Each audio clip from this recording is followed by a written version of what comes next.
como deixar de ter uma vida dominada pela carne, como experimentar uma vida verdadeiramente transformada.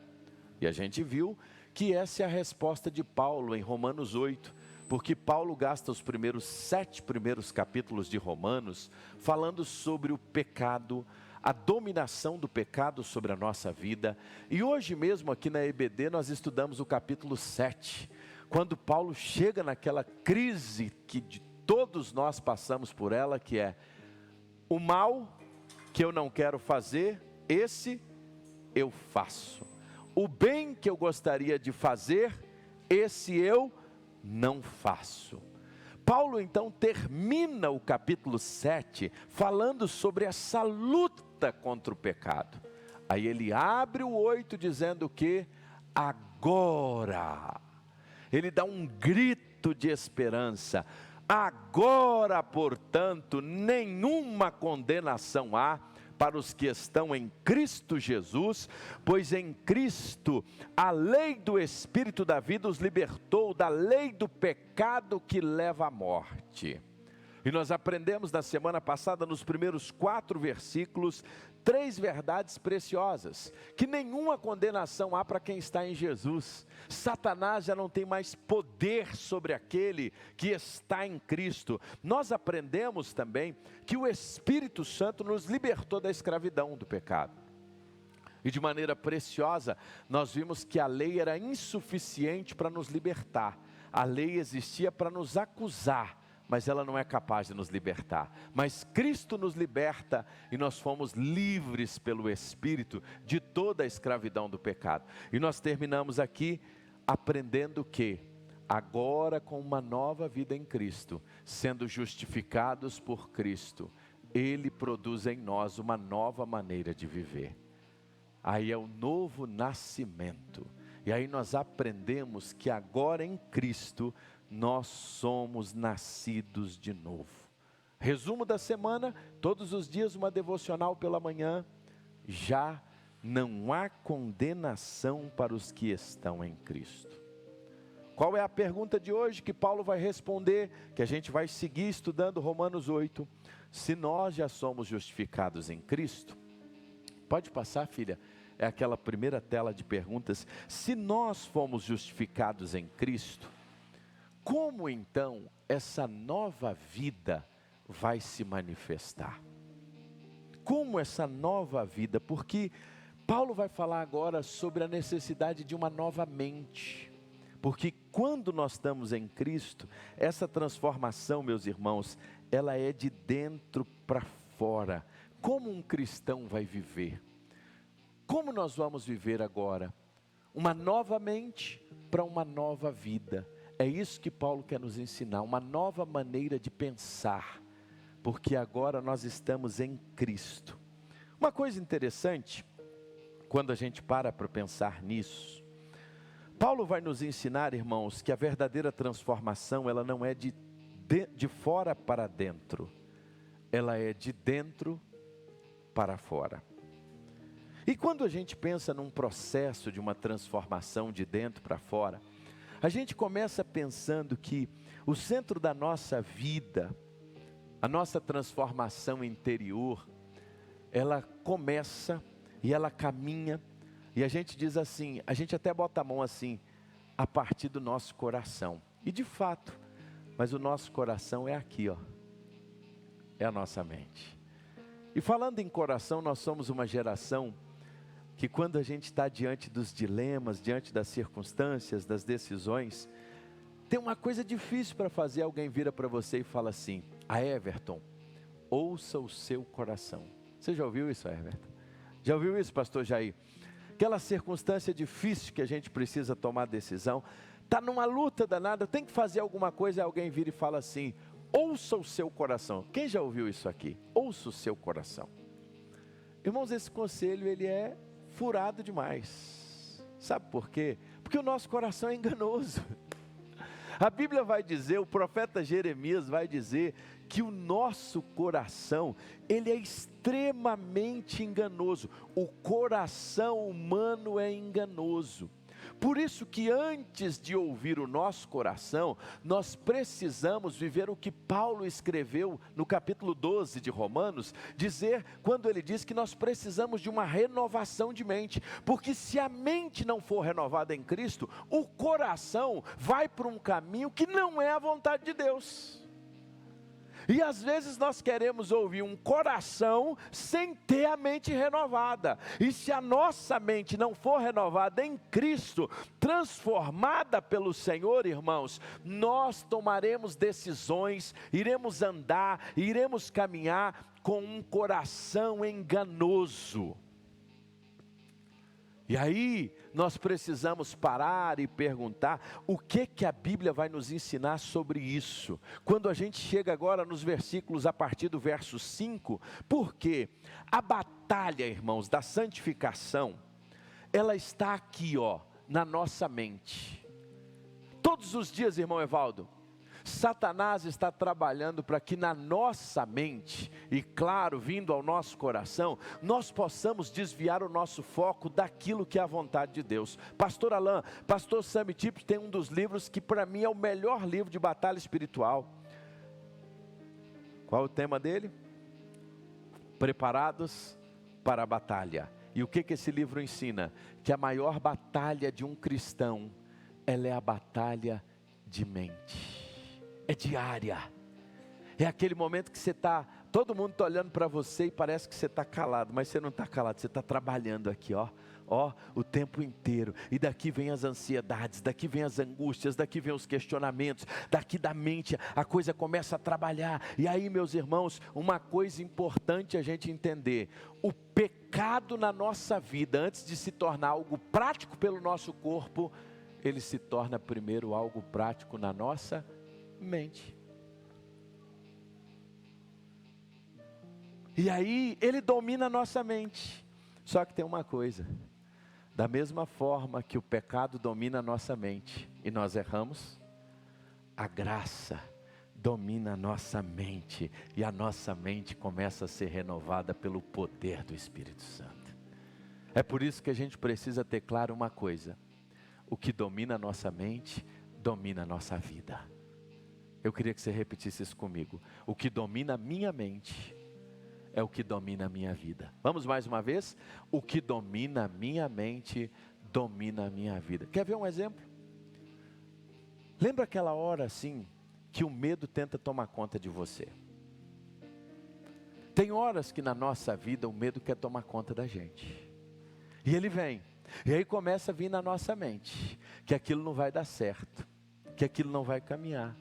E aí, irmãos, a gente começa a ter uma circunstância. Esses dias mesmo, andando lá no Marajó, eu estava em embarcações maiores, mas a última vez que eu fui, eu atravessei uma das baías assim, numa rabetinha quase, num barco menor.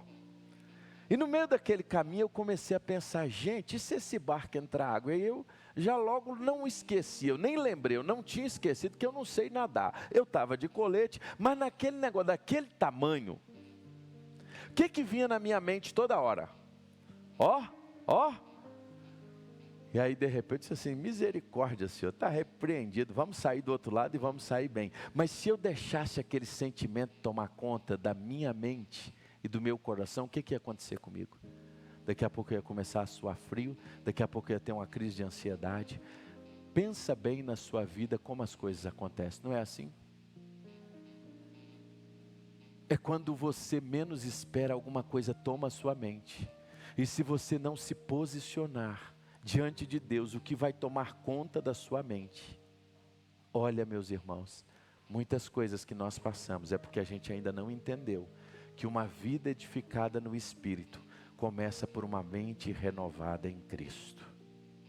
Por isso Paulo foi claro. Agora, olha aí a partir do verso 5 que diz: quem vive segundo a carne, aspira o que a carne deseja.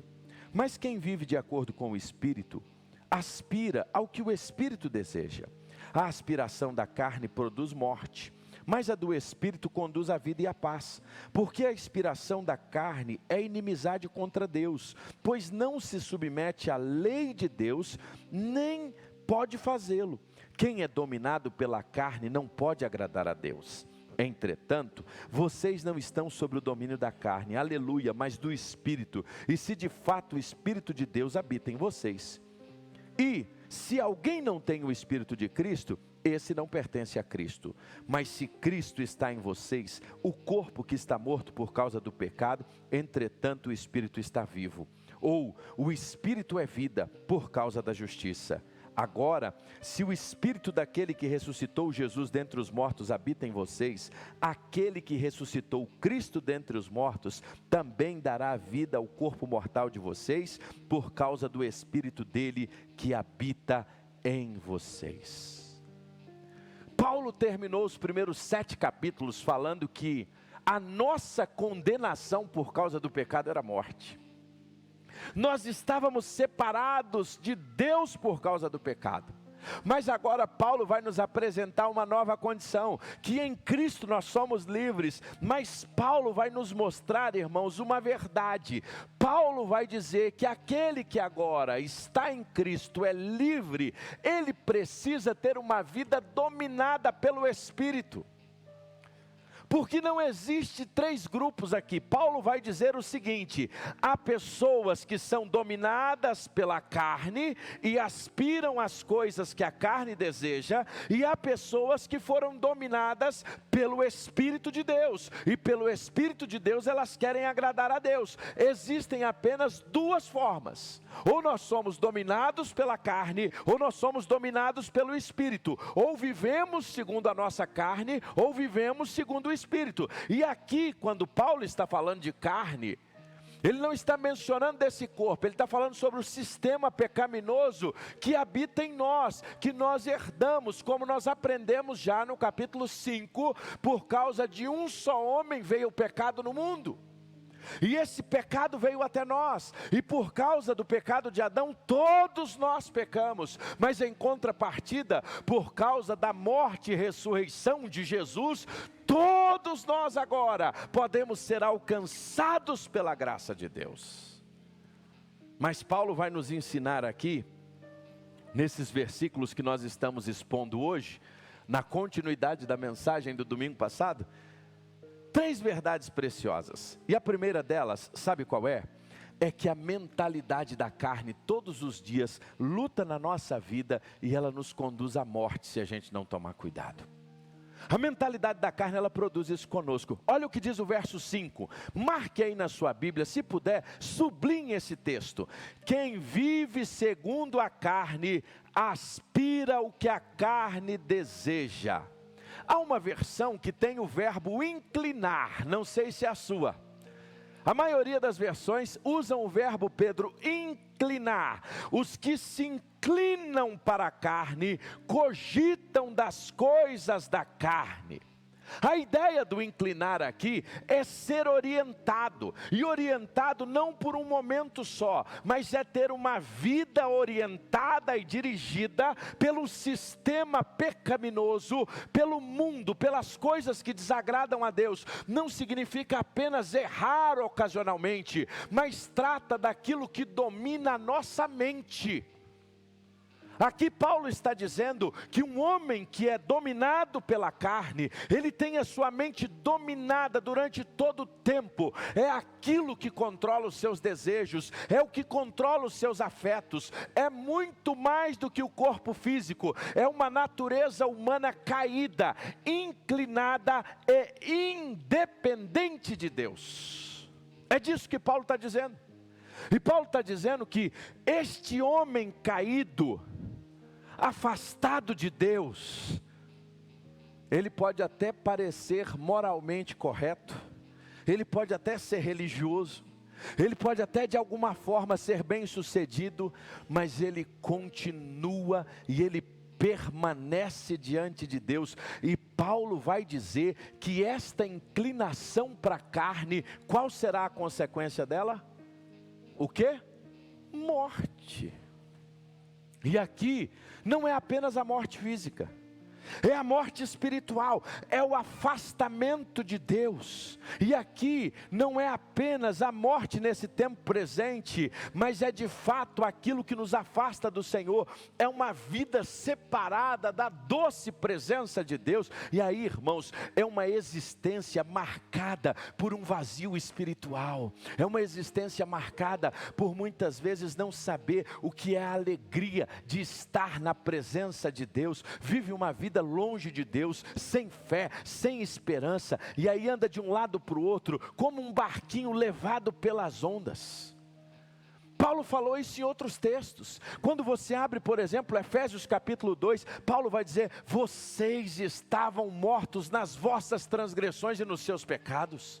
Essa era a nossa condição, e vocês acostumavam a viver. E interessante, ele vai dizer: quando vocês seguiam os padrões deste mundo, e o príncipe do poder do ar, o espírito que atua nos filhos da desobediência. Uma vida na carne, uma vida longe de Deus é isso. É uma vida afastada do Senhor, satisfazendo o quê? Os desejos da nossa natureza pecaminosa, realizando as vontades e os pensamentos dela. Paulo vai dizer: olha, isso é uma vida longe de Deus, uma mentalidade onde a carne nos conduz à morte. Quem vive segundo a carne, aspira o que a carne deseja. E aí tem um ponto: é impossível ter meio termo aqui. É impossível viver metade na carne e metade no espírito. Não tem como. Não há esse meio termo. É por isso que aqui Paulo diz que há duas formas de vida: ou uma vida na carne, que conduz à morte, ou uma vida no espírito. E é interessante que Paulo vai ser claro que essa mentalidade, ela nos cerca, e essa mentalidade está ao nosso redor. E como é que isso vem neste mundo mau? A Bíblia vai dizer que o mundo jaz no maligno. E aí, se a gente não tomar cuidado, sabe o que acontece conosco, irmãos? Domingo você vem aqui, a gente se encontra aqui, a gente ouve a palavra, a gente levanta a mão, a gente adora.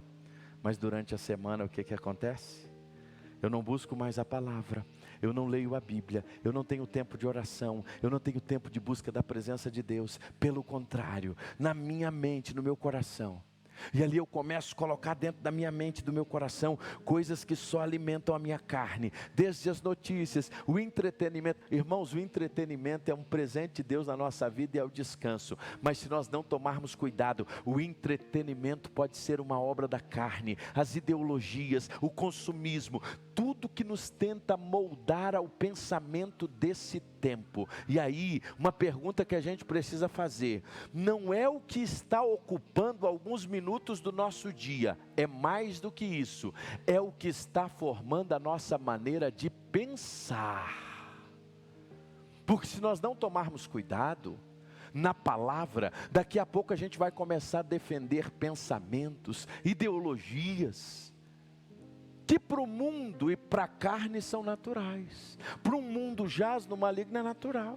E daqui a pouco você diz assim: não, é normal essa questão de aborto. Não é normal. Aquilo que antes era pecado, isso era lá atrás, hoje não é pecado mais não. E aqui não estou falando de usos e costumes. Eu estou falando de coisas que de fato é errar o alvo de Deus. E é isso que Paulo está dizendo. Se nós não tomarmos cuidado, mesmo nessa geração, nós podemos ser engolidos por este mundo mau e uma mentalidade carnal nos conduzir ao afastamento de Deus. Um grande erro é às vezes a gente achar que a gente levanta de manhã, depois de uma semana de busca na presença de Deus, e cai na primeira esquina, erra na primeira esquina. Não. Normalmente o pecado é assim: a gente abre uma concessão hoje, a gente abre uma concessão amanhã, a gente abre mais um pouquinho aqui. É como aquela linha, é como a linha e o esquadro. A gente vai abrindo um pouquinho aqui, um pouquinho aqui, um pouquinho aqui, um pouquinho aqui. Daqui a pouco, aquilo que começou com 1 centímetro lá, são 3 metros lá na frente. Mas como começou? Não tem nada a ver, isso é normal. Normal para quem? Normal para o mundo mau?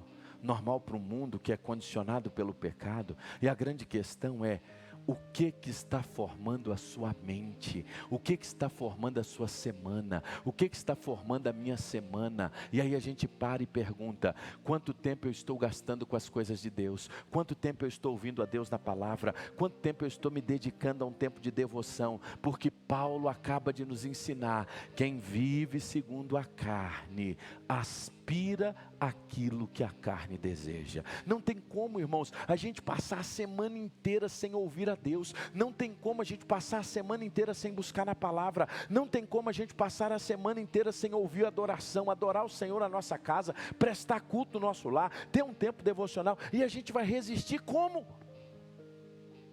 Como a gente vai resistir a esse mundo mal se a gente não está sendo fortalecido pelo Senhor? E o texto vai ser claro. Essa mentalidade, Paulo está dizendo: se eu quero edificar uma vida no Espírito, eu preciso entender que a carne me leva ao afastamento de Deus todos os dias, à morte todos os dias, mas em Cristo eu vou ter uma nova expectativa. Então a primeira lição que eu aprendo é: a mentalidade carnal, ela vai me conduzir à morte. E a grande questão é, não é o que ocupa alguns minutos do meu dia, mas é como o meu coração está sendo formado. É o que eu estou aceitando na minha vida, é o que eu estou aceitando na minha casa. São as concessões que eu vou abrindo hoje e que amanhã, eu já preguei esse sermão aqui, os irmãos se lembram. As concessões de hoje são os gigantes de amanhã. É sem dúvida isso, é aquilo que a gente concede agora. E aí uma coisa interessante: eu abro concessão, isso passa a dominar a minha mente. Quando domina a minha mente, governa a minha decisão. É simples. O que domina a nossa mente, governa a nossa decisão. E aí eu te pergunto, olha aí para seu calendário, olha para a sua agenda, olha para a sua última semana. O que dominou a sua mente? O que dominou o seu coração? O que você gastou tempo da sua agenda? Aonde você colocou o seu foco? Aonde você colocou o melhor do seu dia? Aonde você colocou o melhor momento que você tinha mais produtivo? E aí depois você pergunta e diz assim: pastor, mas eu não dou conta.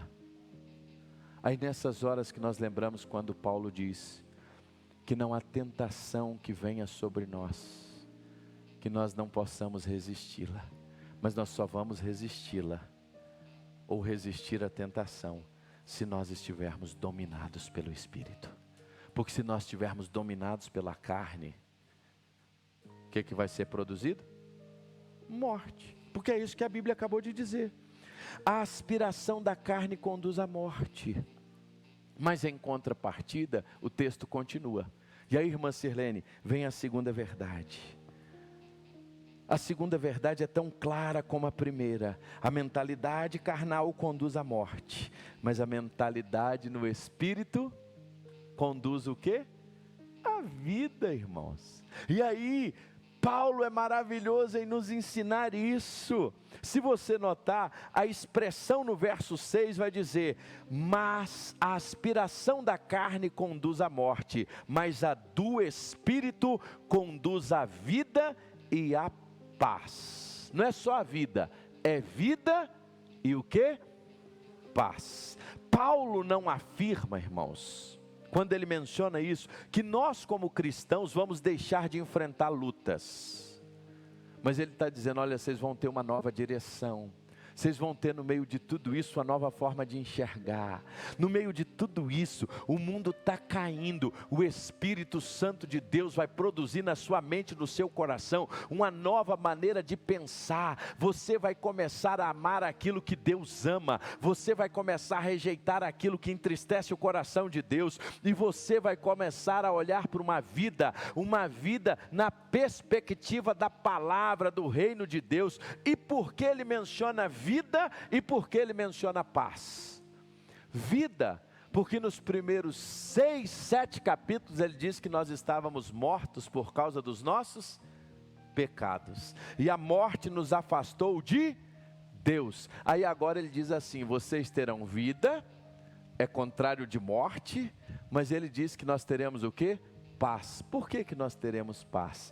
Porque nós estávamos em guerra, separados de Deus, e agora em Cristo, numa vida espiritual, quando eu vivo o novo nascimento, eu encontro vida, que é vida abundante, é vida eterna, e eu encontro paz, porque eu que estava afastado de Deus, a minha inimizade com Deus, ela foi cessada. E aí, irmãos, a paz aqui mencionada, não é que eu não vou ter mais problemas, a paz aqui mencionada é a reconciliação com Deus, é descanso de consciência, é a segurança da soberania divina e a vida eterna em Cristo Jesus.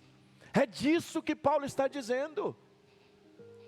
E aí ele está nos levando a um nível mais profundo de caminhada com o Senhor.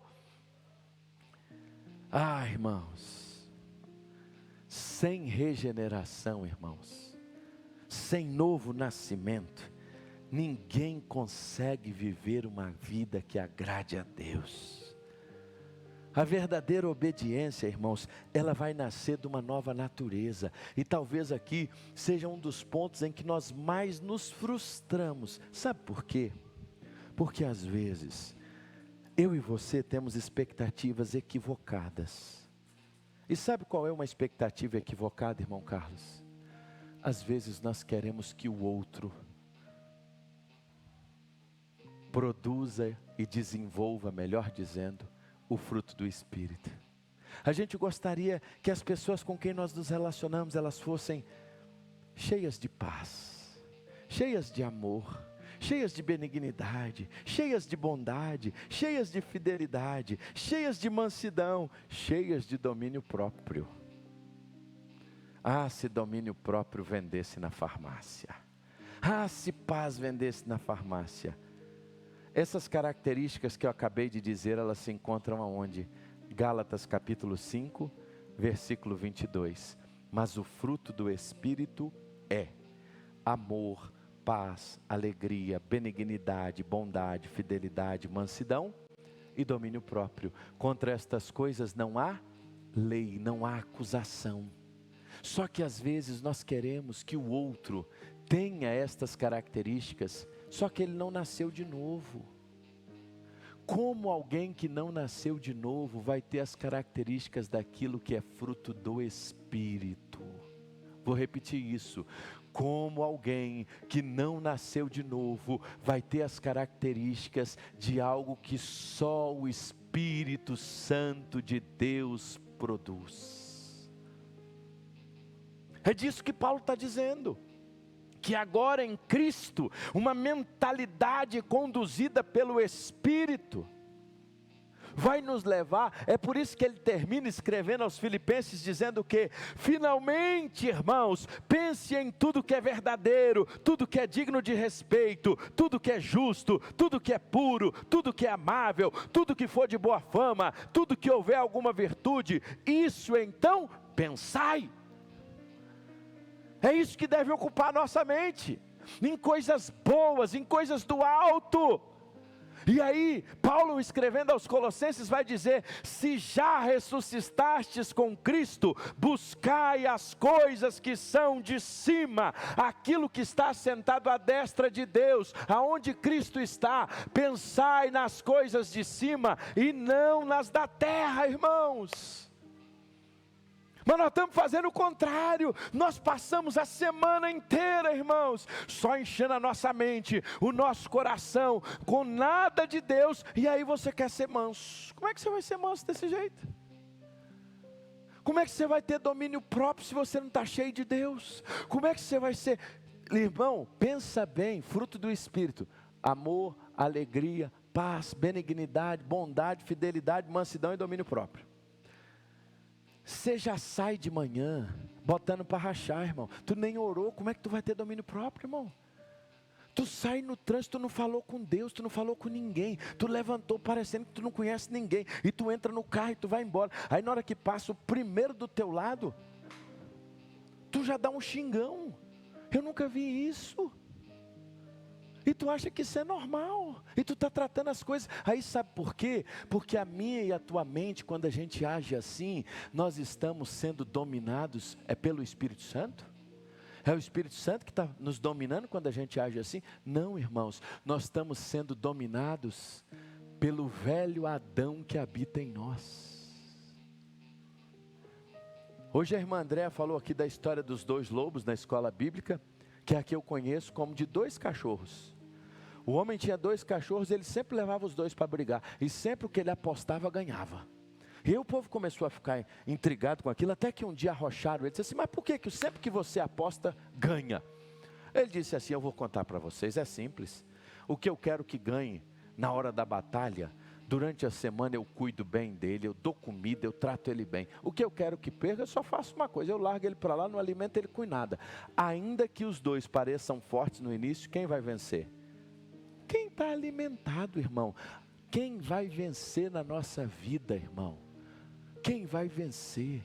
Vai vencer quem está alimentado. Se eu alimentei a carne, vai vencer a carne. Se eu alimentei o espírito, vai vencer o espírito, a vida espiritual.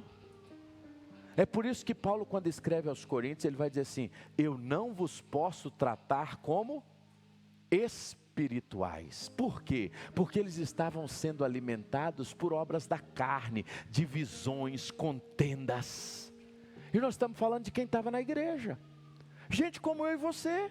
E aí eu digo a você, se hoje Paulo escrevesse uma carta para mim e para você, como Paulo escreveria? Será se ele escreveria para mim e para você dizendo assim, eu posso te tratar como alguém espiritual, eu posso falar para você das coisas grandiosas do reino de Deus, ou eu não posso tratar dessas coisas grandes com você, porque você é carnal, você não vai entender, porque a sua vida é dominada pelas coisas da carne. Ah, irmãos, uma mente cheia da palavra de Deus, irmãos, ela vai ser produtiva e ela vai ter uma vida de paz. Quanto mais Cristo ocupa, meus irmãos, o nosso pensamento, quanto mais Cristo ocupar a nossa mente, sabe o que vai acontecer? Vai ter menos espaço para o medo, vai ter menos espaço para a ansiedade, vai ter menos espaço para o ressentimento, vai ter menos espaço para desesperança e qualquer outra coisa. Por quê? Porque nós vamos estar cheios de Cristo, suficiente em Cristo. Nós vamos ter em Cristo a nossa suficiência e o nosso descanso. Aquilo que vai dominar a nossa mente vai dominar a nossa vida. Se eu estou cheio de Cristo, eu vou ser dominado por Ele. E aí, irmãos, aconteça o que acontecer, aconteça o que acontecer, Paulo, cheio de Deus, vai dizer aos irmãos em Éfeso, em nada tenho a minha vida por preciosa. Rapaz, você vai morrer, Paulo, você vai mesmo, você vai ser preso, não tem problema, em nada tenho a minha vida por preciosa, antes que se cumpra aquilo que o Senhor me chamou e a vocação que Ele me deu. Porque esse homem, irmãos, ele estava cheio de Deus. Se ele não estiver cheio de Deus, meu irmão, naquela hora ele diz assim, vou nada, paro por aqui, sigo não. Uma mente cheia de Deus, irmãos, ela é uma mente dominada pelo Espírito. E aí uma coisa interessante, uma vida, irmãos, cheia do Espírito Santo, uma vida cheia do Espírito Santo, ela não é marcada pelas manifestações do Espírito apenas.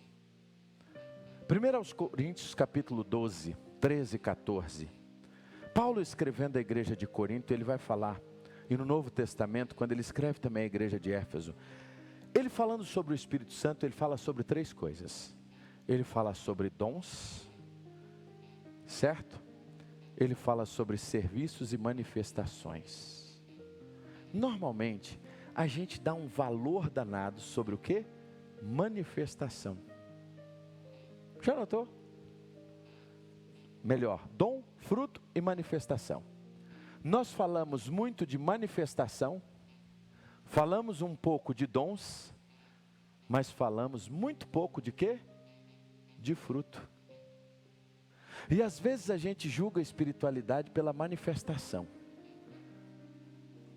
Se manifestou, e para nós, principalmente num ambiente com o nosso contexto brasileiro, Autoridade significa falar em línguas estranhas. Autoridade espiritual é isso. Falar em outras línguas é a manifestação do Espírito. Aí tem autoridade. Às vezes a vida está toda arrebentada, caráter zero. O fruto, amor, paz, alegria, benignidade, bondade, fidelidade, mansidão e domínio próprio, zero. Isso nem aparece, mas a gente valoriza o quê?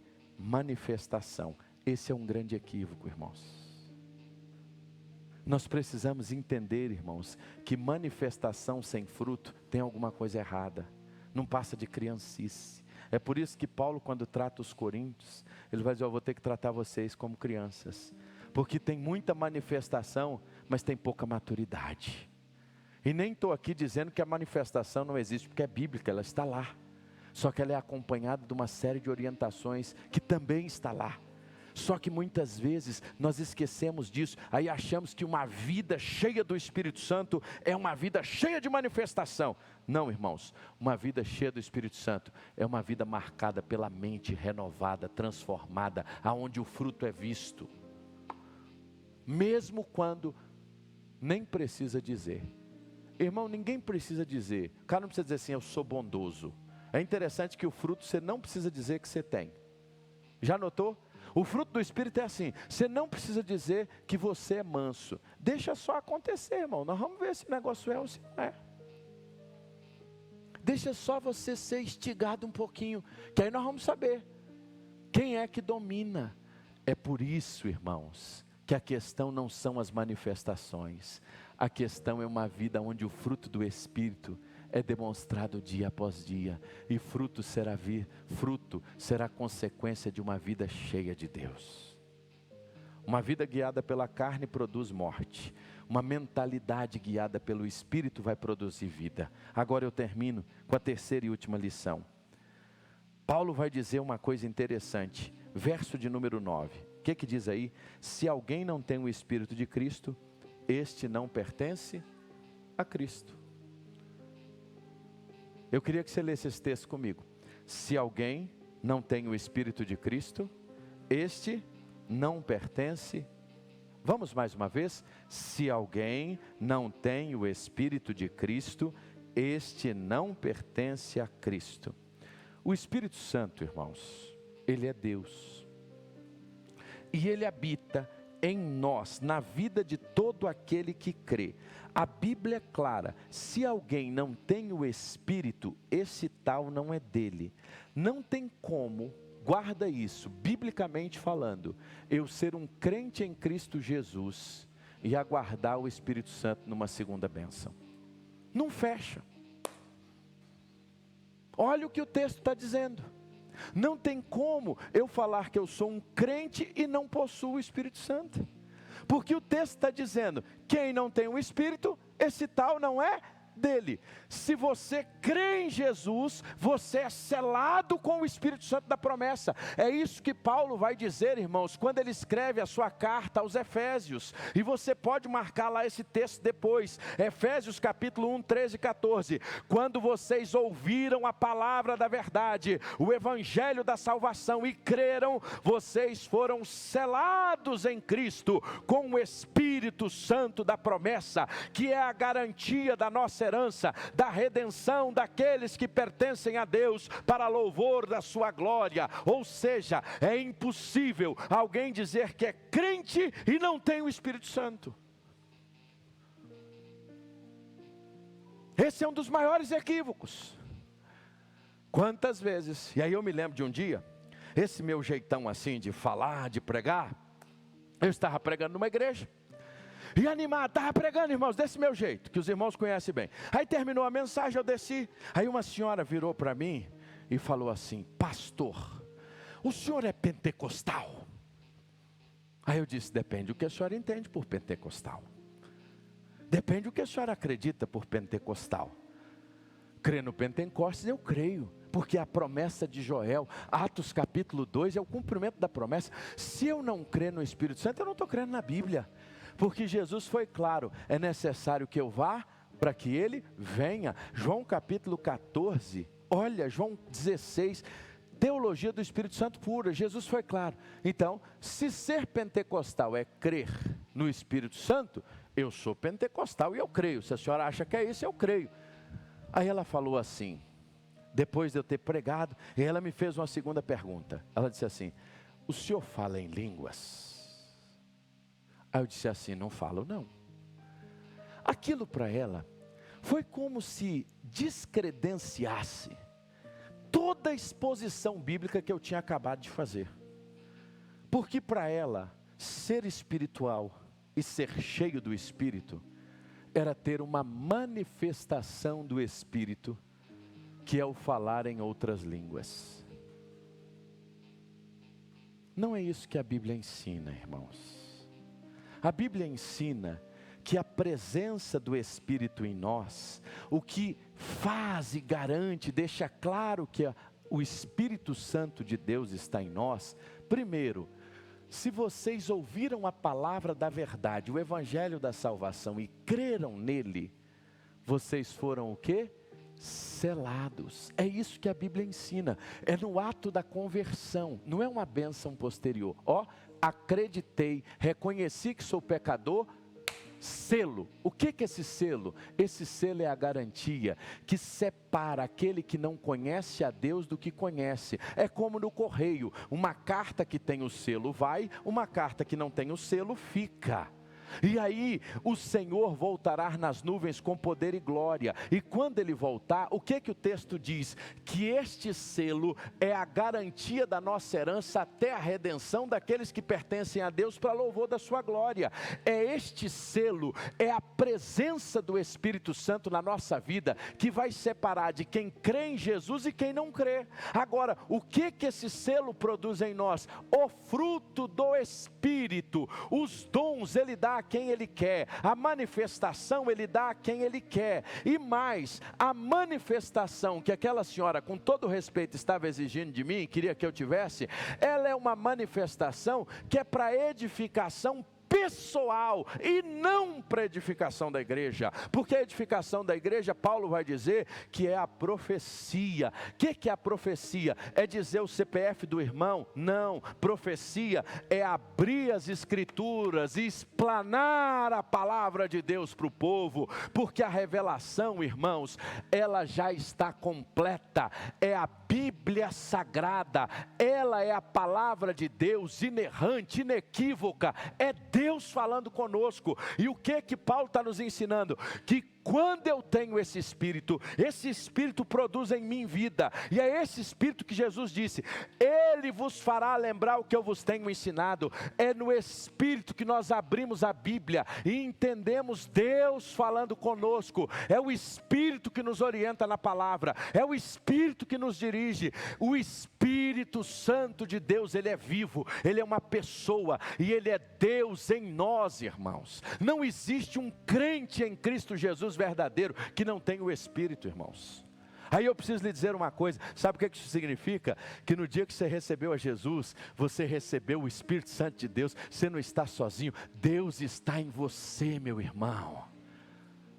É por isso que ele diz, essa é a garantia, no dia da tua fraqueza, Ele é quem te fortalece, no dia da tentação, é Ele que vai te dar força para te sustentar, quando as coisas vier, o dia do sofrimento, é Ele que nos consola, no dia da dúvida, é Ele que nos esclarece, irmãos. A presença do Espírito Santo na vida de um crente, é a maior evidência que ele pertence a Cristo. É impossível pertencer a Cristo e não ter o Espírito Santo. Vai vir depois. Não, meu irmão. Agora, o que nós confundimos, e termino aqui, uma coisa é ser selado pelo Espírito Santo, outra coisa é viver a plenitude do Espírito, porque Paulo também fala sobre ela, ser continuamente cheio. É por isso que ele diz, enchei-vos não vos embriagueis com o... Só que nós estamos vivendo uma época contrária, tem um monte de crente bebendo agora e acha que isso é normal. Embriagado com vinho e vazio do Espírito. Não vos embriagueis com vinho, mas enchei-vos do Espírito. E aí Paulo diz que quando nós somos cheios do Espírito, nós vivemos a plenitude do Espírito. E isso é continuamente cheios, ó. Nós devemos buscar todo dia. Eu não vou buscar para ter, porque eu já tenho. O que é a plenitude? É menos de nós e mais dele. É a mortificação da carne, é santificação, é deixar as coisas que desagradam ao Senhor para ser cheio de Deus. Ah, irmãos, isso é a vida no Espírito. E é isso que o Senhor quer de nós. A mentalidade na carne produz morte, a mentalidade no Espírito produz vida, e o Espírito habita em nós. Uma mente renovada produz desejos renovados, vontade renovada, escolha renovada, e essa vida é sustentada e permanente pela presença do Espírito Santo. Pode ficar de pé, nós vamos terminar. E aí você diz assim: pastor, por que eu estou lutando então todos os dias? E aí eu nunca vou esquecer do meu professor de Novo Testamento. Nunca vou esquecer. Pastor Marcos Alexandre. Ou aula boa. Lá naquela sala, lá embaixo assim, pastor Alain, ó, nem sei o número daquela sala lá no seminário, mas a gente estudava lá embaixo assim, ó. Tem uma sala lá na faculdade teológica e eu me lembro que uma das aulas de Novo Testamento era sexta-feira, o último horário, irmão. E você morar em Braslândia, pegar um ônibus 11h30 da noite, ia chegar em Braslândia 00:30, mas ninguém queria perder aquela aula, porque a aula do homem era uma bênção, e ele abria a palavra, ele nos ensinava a Bíblia. Mas eu nunca vou esquecer, no dia em que ele disse assim: Deus nos deu uma nova natureza, só que Ele não tirou a velha. A velha, ela só vai desejar de existir quando? Quando nós recebermos o novo corpo glorificado. Mas até lá, essas duas vão estar dentro de nós o quê? Guerreando. É por isso que Paulo termina o capítulo 7 dizendo: olha, miserável homem que sou, quem vai livrar esse corpo da morte? Mas aí ele começa o 8 dizendo: portanto, já não há condenação para os que estão em Cristo Jesus. Não vivem segundo a lei, mas vivem segundo o Espírito da vida. Aí o que nos governa agora é o Espírito Santo, que nos governa. E aí eu preciso lhe dizer uma coisa a você: os batistas acreditam no Espírito Santo. Nós temos a convicção que nós somos batizados no Espírito Santo, e nós somos batizados no ato da nossa conversão, e nós oramos e clamamos a Ele porque Ele é Deus, e nós entregamos a nossa vida e queremos ser dirigidos por Ele, porque Jesus disse: é necessário que eu vá para que Ele venha. Jesus então voltou para o Pai. João 14 vai dizer o quê? Não se turbe o vosso coração, creia em Deus, creia também em mim, porque na casa de meu Pai há muitas moradas. Se não fosse assim, eu vos teria dito, pois vou preparar-vos lugar, e quando eu for preparar-vos lugar, eu voltarei, para que aonde eu estiver, estejais vós também. E ele diz: é necessário que eu vá mais à frente um pouquinho, para que ele venha. Então ele está lá com o Pai, preparando moradas. Ele é o Emanuel, Ele é Deus conosco, mas o Espírito Santo é Deus em nós. Oh, que coisa linda! É por isso que o templo agora não é mais essa carcaça aqui, irmão. Por isso que o templo agora não é aquele que nós estamos construindo. O templo é eu e você, porque o Espírito Santo de Deus habita em nós. O véu se rasgou, e é por isso que nós precisamos andar em santidade. É por isso que nós precisamos esvaziar-se de nós mesmos. Mas nós não vamos dar conta disso por nós mesmos.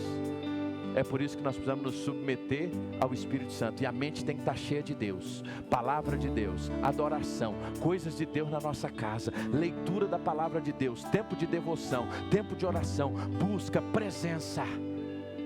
É assim que a gente é cheio do Espírito Santo, irmãos. Aí, fruto de ser cheio do Espírito Santo, sabe o que vai começar a acontecer na sua vida?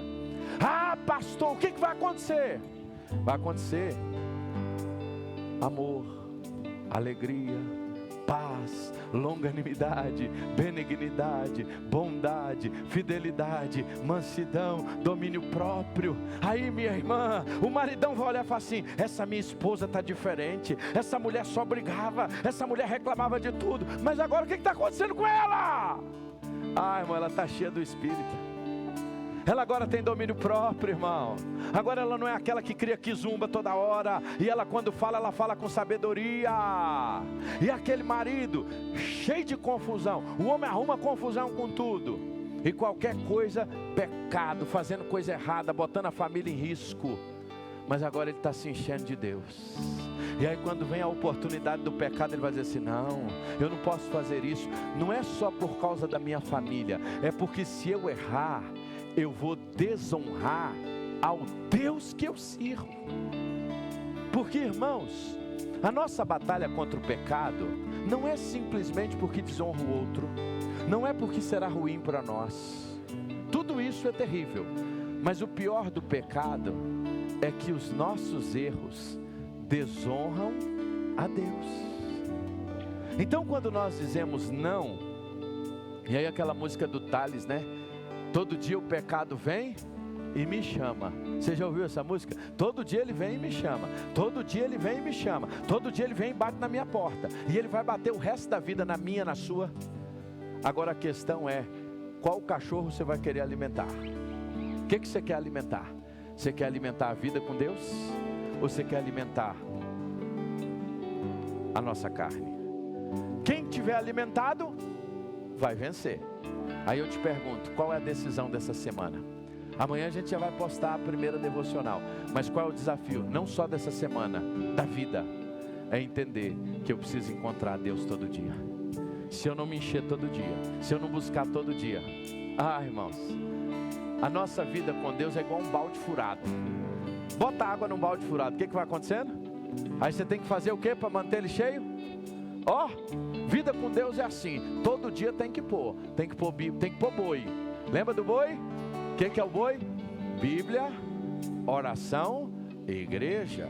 Bíblia, oração e convivência com os irmãos. Se nós não fizermos isso, irmãos, nós vamos nos tornar fracos na fé.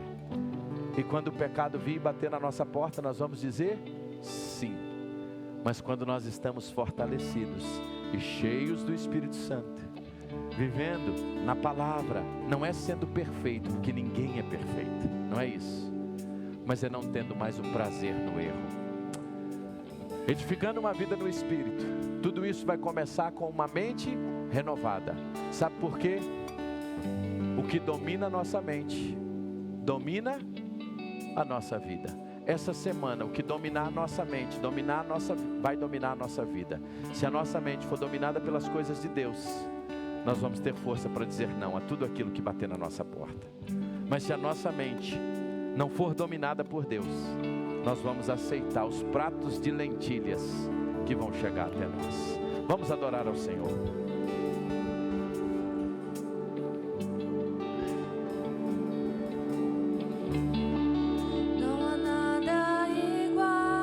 Exalta ao Senhor. Não há nada melhor a que se compara a esperança viva. Tua presença.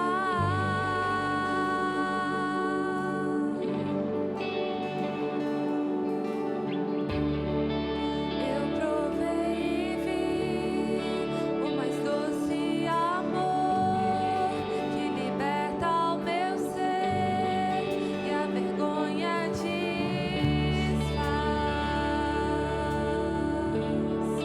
Tua presença.